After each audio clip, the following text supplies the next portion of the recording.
yang dilakukan oleh rezim Jokowi hari ini. FMN secara tegas menyatakan bahwa pelanggar hak asasi manusia, merampas hak demokrasi rakyat, yang menginjak-injak rakyat adalah rezim Jokowi. Dengan berbagai kebijakannya yang tadi sudah disampaikan, bahwa rezim Jokowi di periode pertama hingga hari ini terus memperlihatkan watak aslinya sebagai rezim yang anti terhadap rakyat, terus memperlihatkan melalui kebijakan-kebijakannya bahwa rezim Jokowi terus merampas hak-hak demokratis rakyat, termasuk apa yang dihadapi oleh pemuda mahasiswa di kampus-kampus.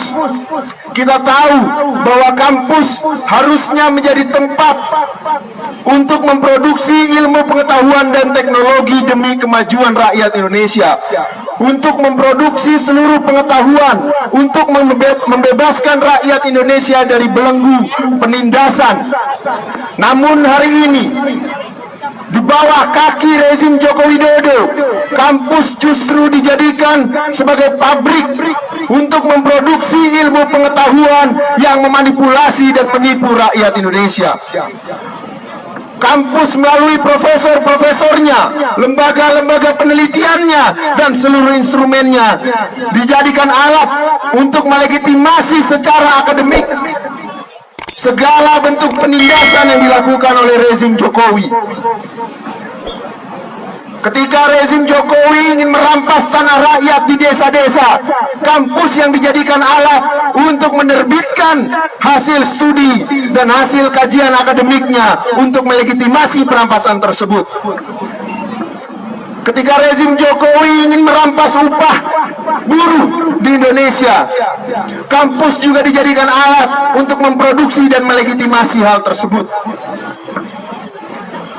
Itulah kenapa kemudian hari ini Front Mahasiswa Nasional di 26 kota yang ada di Indonesia melakukan aksi untuk menyampaikan seluruh persoalan rakyat dan menyampaikan apa yang harus dilakukan oleh pemuda mahasiswa untuk keluar dari belenggu yang dilahirkan oleh tindasan rezim Jokowi.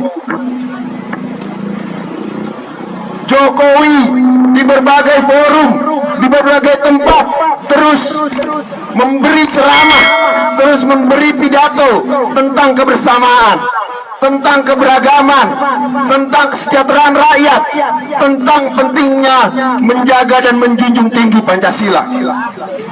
Tapi faktanya, bagi FMN, Jokowi adalah aktor utama yang menginjak-injak Pancasila. Jokowi adalah aktor utama yang anti keberagaman, yang anti kebersamaan dan anti rakyat, kawan-kawan. Karena dengan perintah dan kebijakannya lah dia membunuh pemuda mahasiswa di bulan September dan Oktober kemarin, kawan-kawan. Karena dengan perintah dan kebijakannya lah dia merampas tanah kaum tani di pedesaan, membunuh kaum tani, membunuh kelas buruh secara perlahan-lahan dengan kemiskinan. Apakah itu yang disebut dengan rezim Pancasilais?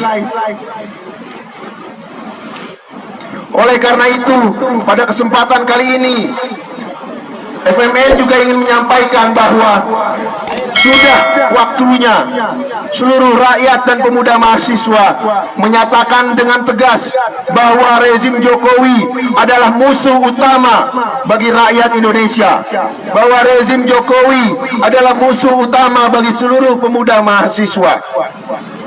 Rezim Jokowi yang terus mengabdikan dirinya, mengabdikan pemerintahan ini kepada kepentingan imperialis pimpinan Amerika Serikat, kepada tuan tanah besar, kepada borjuasi besar komprador, tidak akan pernah memberikan sedikit pun kesejahteraan bagi rakyat. Yang ada justru sebaliknya, kawan-kawan sekalian.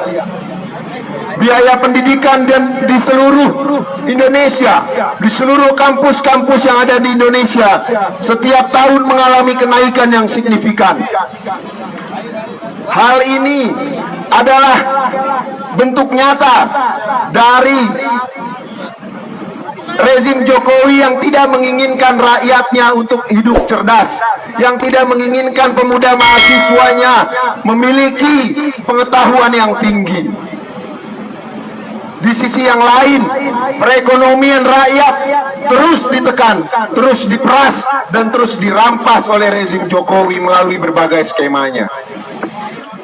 Terakhir, saya menyampaikan salut dan hormat setinggi-tingginya kepada seluruh kawan-kawan Front Perjuangan Rakyat, bahwa momentum hari ini bukanlah akhir bagi perjuangan kita, bahwa perjuangan kita tidak hanya dilakukan di perkotaan, tapi perjuangan demokrasi nasional yang sesungguhnya adalah perjuangan pertalian erat antara perjuangan kita di pedesaan untuk mewujudkan reforma agraria sejati dan perjuangan kita di perkotaan untuk mewujudkan dan membangun industrialisasi nasional.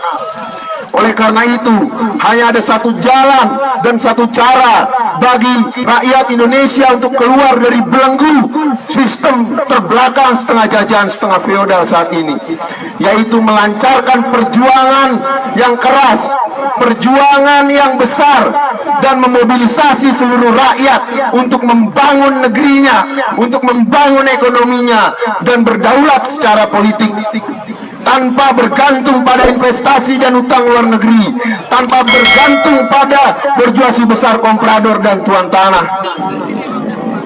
Demikian yang bisa saya sampaikan dalam orasi politik hari ini. Terima kasih kepada seluruh kawan.